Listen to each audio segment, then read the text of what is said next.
जिला पूर्व कांग्रेस सभापति शपथ पाठ समारोह उत्सव गंजाम जिला पूर्व कांग्रेस सभापति भाव वरिष्ठ कांग्रेस नेता तथा ब्रह्मपुर लोकसभा आसन कांग्रेस प्रार्थी होता रश्मि रंजन पट्टनायक को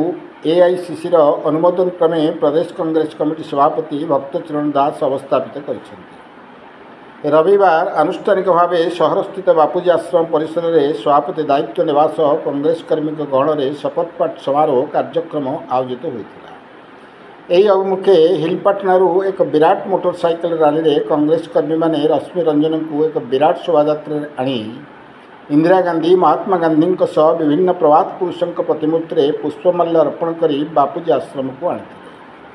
सेठारे पूर्वतन विधायक तथा वरिष्ठ कांग्रेस नेता त्रिनाथ बेहेरा सभापतित्व में अनुष्ठित समारोह में प्रदेश कांग्रेस कमिटी सेवादल मुख्य शुभेन्दु महांती गंजाम जिला दायित्व में पूर्वतन विधायक डॉक्टर ललाटेन्दु महापात्र भवानीपाटनार तुलेश्वर नायक पूर्वतन विधायक जाकब प्रधान पूर्वतन मंत्री राघव परिड़ा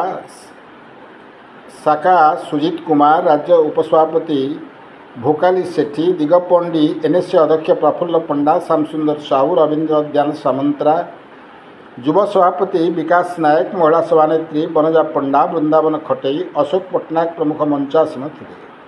दलीय नेता और कर्मी मैंने जिला पूर्व कांग्रेस सभापति रश्मि रंजन को पुष्पगुच्छ और उपढौकन दे सम्मानित करते। ब्रह्मपुर सुनील विश्वास रिपोर्ट कांतिधारा।